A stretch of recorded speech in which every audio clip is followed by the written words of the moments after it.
శ్రీ గురుభ్యో నమః. శ్రీమాత్రే నమః. మా భక్తి టీవీని ప్రోత్సహిస్తున్నటువంటి మా ప్రేక్షకులందరికీ ధన్యవాదాలు తెలియజేస్తూ 31 ఆగస్టు నుంచి 6 సెప్టెంబర్ వరకు గల కాలానికి రాశి ఫలితాలు తెలియజెప్పుకుందాం. ముందుగా గ్రహస్థితులు. మిథునంలో గురువుగారు ఉన్నారు, కర్కాటకంలో శుక్రుడు, సింహరాశిలో రవి బుధ కేతువులు, కన్యరాశిలో కుజుడు, వృశ్చిక రాశిలో చంద్రుడు, కుంభరాశిలో రాహువు, అలాగే వక్రించినటువంటి శనిగారు మీనరాశిలో. గ్రహస్థితులు ఇలా ఉంటూ ఉండగా ఒక్క చంద్రుని యొక్క గమనము మాత్రమే వారాంతంలో మారి ఉన్నది. మిగతా గ్రహస్థితులన్నీ కూడా వార ప్రారంభంలో ఏ విధంగా ఉన్నాయో వారాంతంలో కూడా అదే విధంగా ఉన్నాయి, ఇంకా మార్పు చెందలేదు. గ్రహాల సమ్మేళనాల విషయానికి వస్తే రవి బుధ కేతువుల యొక్క స్థితి సింహ రాశిలో కలిసి ఉంటూ రాహు గారి యొక్క దృష్టిలో ఉన్నారు. ఇక్కడ బుధాదిత్య యోగం మంచిదే అయినప్పటికీ కేతువు మీద రాహు దృష్టి కానీ, రవి గారి మీద రాహు దృష్టి కానీ, బుధుడి మీద రాహు దృష్టి కానీ అంతగా బాగలేదు. వినికిడి సమస్యలు ఉండడానికి, చర్మానికి సంబంధించినటువంటి ఇబ్బందులు, రక్తానికి సంబంధించినటువంటి ఇబ్బందులు ఉండడానికి, పితృవంశ దోషాలు ఈసరికే జాతకంలో జన్మజాతకంలో ఎవరికైతే పితృవంశ దోషాలు ఉంటాయో వారికి కొన్ని రకాల ఇబ్బందులు అనేవి కనిపిస్తూ ఉంటాయి. వీటికి తప్పనిసరిగా పరిహారం చేసుకోండి. రవి బుధ కేతు రాహు ఈ 4 గ్రహాలకి స్తోత్ర పారాయణాలు చేసుకోవాలి.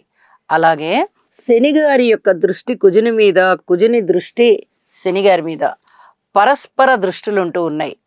ఇది చాలా పదునైనటువంటి దృష్టి.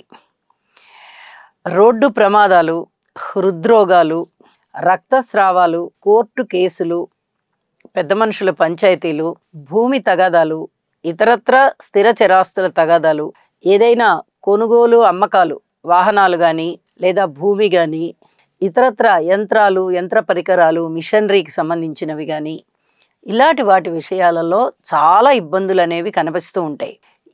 ఈ ఇబ్బంది లేకుండా ఎవరికి ఉంటుంది అంటే జన్మజాతకంలో శని దృష్టి కుజుడి మీద, కుజుడి దృష్టి రాహు మీద లేకుండా ఉన్నట్లయితే, ఏ ఒక్క దృష్టి ఉన్నా కూడా శనిగారి దృష్టి కుజుడి మీద ఉందనుకోండి, శనిగారికి 3వ దృష్టి ఉంటుంది, 7వ దృష్టి ఉంటుంది, 10వ దృష్టి ఉంటుంది. అలా ఏ దృష్టిలో కుజుడు ఉన్నా లేదా కుజుని దృష్టి 4, 7, 8లో ఉంటుంది. అలా ఏ దృష్టి శనిగారి మీద ఉన్నా ఇబ్బందులు తప్పవు. పరిహారాలు చేయించుకున్నప్పటికీ కూడా కాస్త ఇబ్బందులు అనేవి కనిపిస్తూ ఉంటాయి. కాబట్టి శని కుజ స్తోత్రాలు తప్పనిసరిగా పారాయణ చెయ్యండి.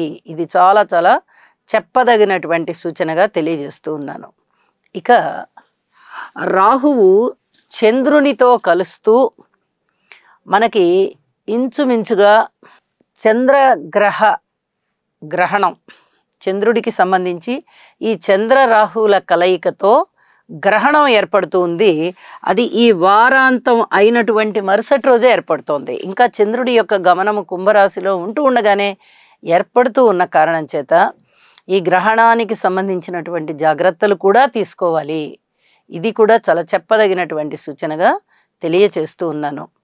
ఇక రాశుల్లోకి వెళ్దాము, ఫలితాలు తెలియజెప్పుకుందాం. మేషరాశి వారికి ఈ వారం రోజుల కాలాన్ని గనక పరిశీలన చేసినట్టయితే 3 గ్రహాల యొక్క ఉనికి చాలా చాలా బాగుంది అని చెప్పచ్చు. చతుర్థ స్థానంలో శుక్రాచార్యులు బాగున్నారు, షష్ఠ స్థానంలో కుజుడు బాగున్నారు, అలాగే రాహు గారు వచ్చేసి లాభస్థానంలో ఉన్నారు. ఇది చాలా చెప్పుకోదగ్గ గ్రహస్థితులనే చెప్పాలి. ఊహించని విధంగా లాభాలు ఉంటాయి. మాతృవర్గ రీత్యా బాగుంటుంది. అలాగే వివాహాది శుభకార్యాలు కుదరడంలో కూడా చాలా వరకు సంబంధం ముందరకు వచ్చేస్తుంది. ఇది చాలా మానసిక తృప్తినిస్తుంది. అలాగే కుటుంబంలో కూడా అనేక రకాలుగా మీకు సంతృప్తికరమైన వాతావరణం ఉంటుంది. రుణాలు, పెద్ద మొత్తంలో రుణాలు తీసుకుని చిన్న మొత్తంలో రుణాలని తీర్చివేయగలుగుతారు. ఇది కూడా చెప్పదగినటువంటి సూచనే. అలాగే అపనిందలకి అవకాశం ఉంటుంది. ఇది జాగ్రత్తగా చూసుకోవాలి. అన్నదమ్ముల సహాయ సహకారం ఏమాత్రం ఉండబోవడం లేదు. అలాగే సంతాన రీత్యా కూడా ఓర్పు కలిగి ఉండవలసిన పరిస్థితే కనిపిస్తోంది. ఇక స్నేహితులు కానీ బంధువర్గం కానీ మీతో వాళ్ళ అవసరాలకు మీ దగ్గరకు వస్తారు. ఇది చెప్పదగినటువంటి సూచనగా తెలియజేస్తున్నాను. మీకు సంతాన రూపకంగా సంతృప్తిగానే ఉంటుంది, కొంచెం జాగ్రత్తలు తీసుకున్నప్పటికీ కూడా. కానీ మధ్యలో చేరి అవి ఇవి మాటలు చెప్పేవాళ్ళు ఉంటారు, ఇక్కడ కొంచెం జాగ్రత్త పడండి. శనిగారి బలము లేదు, గురువుగారి బలము లేదు, శనిగారి దృష్టి కుజుడి మీద ఉంది. ఇక్కడనే జాగ్రత్తగా ఉండవలసినటువంటి విషయాలు ఉంటాయి. పరస్పర విరుద్ధమైనటువంటి భావాలు కనిపిస్తున్నాయి. ఏలినాటి శని జరుగుతోంది, ఏ కార్యక్రమం చేపట్టినా అంతగా అది అభివృద్ధికరంగా ఉండేటట్టుగా కనిపించడం లేదు. అలాగే ప్రమాదాల విషయంలో, ప్రయాణాల విషయంలో అధిక జాగ్రత్తలు తీసుకొని ముందరికి వెళ్ళండి అని సూచన చేస్తున్నాను. కోర్టు వ్యవహారాలు అనుకూలంగా లేవు, స్థానచలనం ఉండేటటువంటి పరిస్థితి కనిపిస్తోంది. ఇక ఆరోగ్య విషయంలో కూడా జాగ్రత్తలు తీసుకోవాల్సినటువంటి పరిస్థితి కనిపిస్తోంది. దూర ప్రాంత ప్రయాణాల విషయంలో తప్పనిసరి జాగ్రత్తలు అవసరం. ఉద్యోగ జీవితంలో ఓర్పు కలిగి ఉండండి. ఇవన్నీ కూడా చాలా చాలా చెప్పదగినటువంటి సూచనలుగా తెలియజేస్తున్నాను. విద్యార్థులకి చాలా బాగుంది, వ్యవసాయదారులకి చాలా బాగుంది, స్త్రీలకి చాలా బాగుంది, రాజకీయ నాయకులకి బాగుంది, పబ్లిక్ రిలేషన్స్ విషయంలో బాగుంది, భార్యాభర్తల మధ్య అన్యోన్యత బాగుంది, కార్మికులు, కర్షకులు, నేత పనివారు, చేతివృత్తుల వారు ఇత్యాది వారందరికీ కొంచెం ఓర్పుతో ఉండవలసినటువంటి కాలంగా తెలియజెప్తున్నాను. ఇక వారాంతానికి వెళ్ళేటప్పటికీ చంద్రుని యొక్క గమనము లాభస్థానంలో ఉంటూ ఉండడంతో కొంచెం మానసికమైనటువంటి సంతృప్తి కనిపిస్తుంది చాలా విషయాలలో. అయితే రాహుగ్రస్త గ్రహణం రాబోతోంది కాబట్టి కొన్ని జాగ్రత్తలు తీసుకోండి. ఈ గ్రహణం అనేది మేషరాశి వారికి అనుకూలమే, ఇది చెప్పదగినటువంటి సూచనగా తెలియజేస్తూ ఉన్నాను.